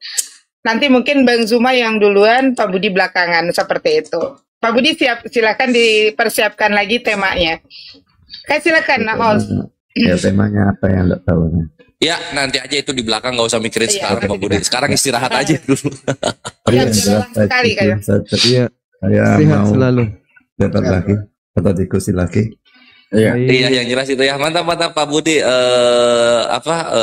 Ini cukup seru dan sangat edukatif bagi kita yang menonton, terutama tadi sih kita sudah mencapai 8.500 penonton. Masya Allah. Mantap ya, mantap dong Pak Budi. Makanya sering-sering berdialog dengan Muslim, insya Allah dapat hidayah lah gitu intinya. Dan untuk Ivan bisa bilang ya, stay tune. Ini aku kasih tahu tadi mungkin Mican Kristologi lupa nih Umi. Jadi ada 2 agenda nih yang akan kita adakan di sini. Pertama dialog sesi kedua dengan Pendeta Budi Asali dengan topik yang nanti akan menyusul. Terus yang satu lagi itu Orlando, seorang Buddhis yang ingin bertanya-tanya tentang Islam gitu. Itu nanti di set aja kapan. Betul. Ya, itu ya. Orlando sama tadi siapa satu lagi? Karena tadi udah Yosep ya, tadi Yosep udah WhatsApp Umi juga, nanti ingin ada dialog khusus dengan Buddhis yang sedang mencari jalan kebenaran. Oke, siap. Ya wes lah, itu ya Ivan, ini aku tutup dulu ya acara kita kali ini, dan aku sebagai moderator yang mewakili mohon maaf jikalau dalam menghakimi yang adilnya masih ada salah-salah. Aku juga manusia, kawan-kawan ya. Kalau izin setengah menit sebelum tutup tadi ya, sebelum ditutup YouTube-nya, ada yang ketinggalan tadi, pertanyaannya Pak Yosep bagus banget, gitu ya. Solusi apa menghilangkan perdebatan ini? Kalau boleh saya kasih 1 menit. 1, LAI harus jujur menerjemah. 2, Kristen itu harus punya jati diri, mandiri, dan harga diri, supaya ada perbedaan antara Kristen dan Islam, sebagaimana Buddha, Hindu, dan lain-lain. Itu dari saya, terima kasih. Yuk sama-sama ya Ikhwan ya. Maka berakhir sudah dialog kita kali ini. Mari kita tutup dengan doa kafaratul majelis. Subhanakallahumma wa bihamdika asyhadu an la ilaha illa anta astaghfiruka wa atubu ilaik. Billahi taufiq wa hidayah ya khairu ummah. Wassalamualaikum warahmatullahi taala wabarakatuh. Waalaikumsalam warahmatullahi wabarakatuh. Untuk di YouTube kita tutup semua. Ini Bang Riko mau izin naik sebentar. Seperti biasa, nggak apa-apa, kita dukung saudara mu'alaf kita juga. Silakan Bang Andi.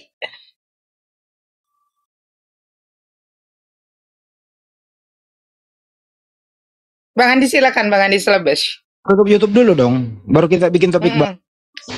Ya silakan. Tutup YouTube dulu dong, baru kita bikin topik Bang. Ya silakan. Pak Pendeta Budi tidur jam berapa biasanya? Ya, habis sahur biasanya. Habis sahur biasanya sudah tidur. Oh gitu. Ya kalau misalnya masih belum ngantuk, masih tertarik buat dialog-dialog santai, di sini aja stay. Nah, saya nggak perlu mengikuti ini kan diskusinya dengan Bang Suma sudah selesai kan ya? Udah kalau itu. Udah turun aja ya. Iya siap, selamat istirahat Pak Pendeta Budi. Kelihatannya udah lelah banget tadi, minta waktunya sampai jam 12 ya Pak Budi ya. Silakan Tadi maunya sampai jam 11 sebetulnya saya pikir. Iya.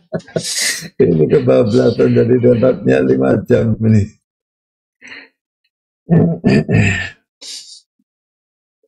Oke, selamat malam. Malam, bisa turunnya Pak Pendeta? Ya. Bisa turunnya nggak? Bisa turunnya. Ya, oke, bisa. Oh, siap ya wes. Tuh lihat ya Ikhwan Fisabilillah bagaimana kita mempertemukan saudara Kristen, bagaimana Kristen denom TikTok mempertemukan muslim-muslim yang naik. Beda banget ya. Wah, kok. Ya ini ada Akhiriko Ivan ya, mau jualan celana jeans motif tenggiri, silahkan. Assalamualaikum warahmatullahi wabarakatuh. Waalaikumsalam warahmatullahi. Salam kenal buat saudara sekalian dimanapun berada. Yang di bawah salam kenal, saya Riko Ferdinand dari Bangka Belitung Tanjung Pandan, sedang berjualan aneka cemilan. Ada pempek sutra tenggiri, abon ikan tenggiri, pastel mini abon tenggiri, kerupuk tenggiri, ada peletek cumi-cumi, dan ada stik cumi lada hitam, semua premium ya, bisa dirasakan nanti. Para debater udah banyak termasuk Bang Zuma, Bang Handi, dan sebagainya. Kores juga pun sangat-sangat menikmati itu semua. kami akan kirimkan melalui layan parcel JNE dan JNT serta si cepat ke seluruh Indonesia, Malaysia, Singapura, Taiwan, Brunei. Insya Allah amanah dan halal. Pemesanan melalui WA kami yang tertera di bio. Silahkan diklik akun kami ini, follow dulu, lalu di save aja nomor WA kami. Insya Allah amanah dan halal. Kores sampai sedikit kores yang agak sedikit gimana gitu. Ya Ikhwan ya. Kok Gurunda lah biasanya juga Gurunda. Tian. Oh gantian. Oh. Ya Ikhwan yang ubah 1.600 ya. Ya.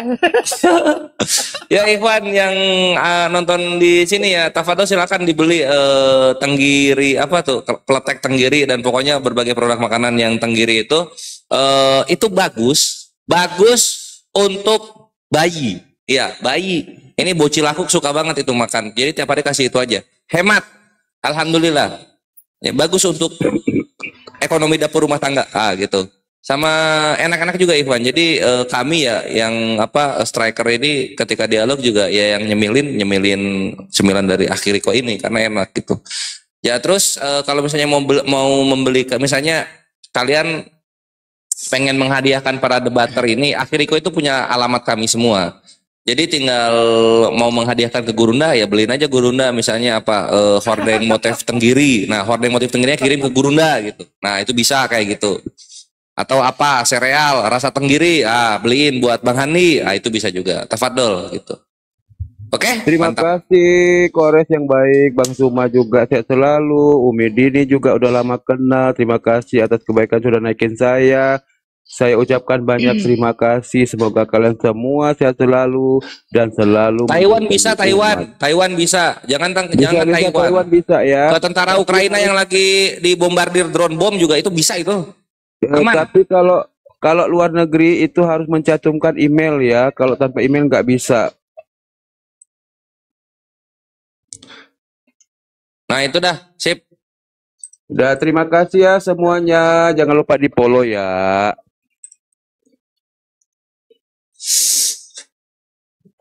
Naikkan Pak Yosep tadi tuh, Yosep sama Orlando, 2 orang tuh.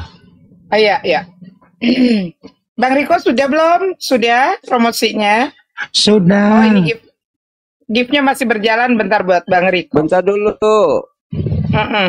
Ini katanya lumayan buat ini nambah-nambah biaya ini kasih makan anak-anak yatim.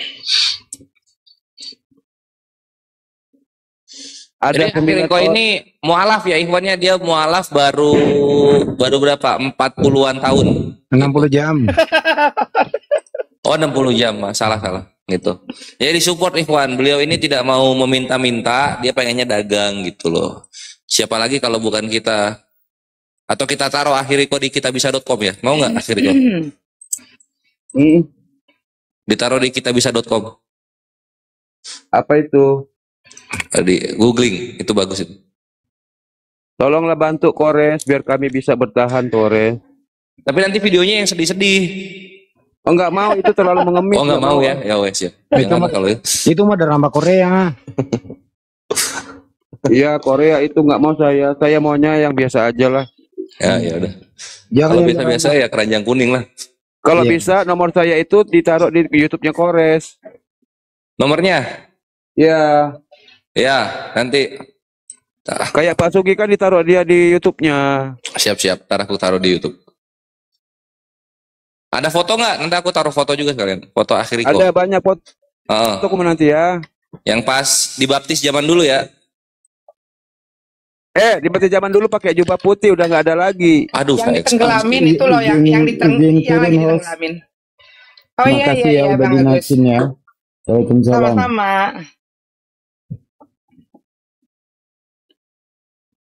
Bang Andi coba naikin aja tadi siapa Yosef sama ini. Ini udah rada melemah ini.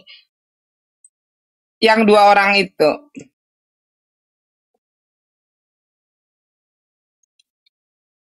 Yosef sama siapa tadi? Orlando. Si Yosef kocak Ikhwan. Kalau kalian nonton yang tadi malam. Dia tuh Islamnya masih nggak nerima soal kurbannya. Kenapa? Karena siapa tahu kambing itu dulunya manusia yang baik. Katanya, waduh. Aku sponsor aku. Dari tadi didiemin gak disapa. Astagfirullah. Oh iya, maaf. Ya, Assalamualaikum, Afi Rahmat. Hidayat. Saya rungkatin juga ini nanti. Oh, Ardiansa. Oh, ini mah ini apa? Virus TikTok. Ini bot. Di-kick aja. Lagian kayak kamu aja mau disapa, tinggal ngomong. 3 juta jiper itu Bang Billy. Bang Billy. Oh, Bang Billy baru masuk disapa. Halo Aku juga. dari tadi gak disapa. Oh. Karena kan ini mantan saya. Mana? Itu sebelah saya. Ardiansa. Oh iya. Siap. Aduh. Jangan sampai nanti gua diadilin lagi ya. Ini Nggak, kalau- ini aku kalau nggak Ini aja Umi, main rapi. Ya. Main rapi. Main rapi, Kalau- Ci. kalau nggak sponsor dimarahin Paduka aku nanti. Oh ya udah, Paduka marahin aja dulu baru sponsor Paduka. Jangan ah. Oh ya udah tuh makanya sana sponsor gitu. Iya, sponsor dulu. Mana nggak digedein sama Umi yuk. Ntar dulu. Semalam Iya, gedein bisa tuh siapa aja. Ntar. semalam kiamat. Ya. Widih. Wih, Ntar dulu, keren sponsor dulu, sponsor dulu. Rambutnya Top Biar 10 Collection. namanya aja sponsor harus bisa menggait gitu kan. Ya kan? Mandi dia. Oke. Oke lanjut ya. Bismillahirrahmanirrahim. Assalamualaikum warahmatullahi wabarakatuh. Teman-teman muslim semuanya, ikhwan fillah yang saya hormati, Masya Allah. Semoga kita diberikan kesehatan oleh Allah Subhanahu wa taala. Amin ya rabbal alamin. Saya ingin menginformasikan di 5.200 orang mata memandang bahwasanya yang belum daftar API atau APII atau Apologet Islam Indonesia, silahkan mendaftar ke link yang sudah ada di bio saya. Ya, caranya adalah tunggu dulu, API itu apa Bang Ardi, kan gitu kan, ada yang tanya. API adalah Apologet Islam Indonesia.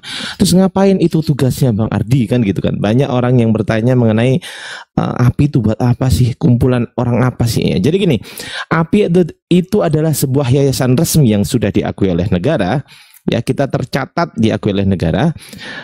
Kita bergerak dalam bidang keislaman teman-teman, terutama dalam bidang pembelaan kita terhadap pemurtadan massal atau para misionaris-misionaris, baik itu yang ada di offline maupun di online.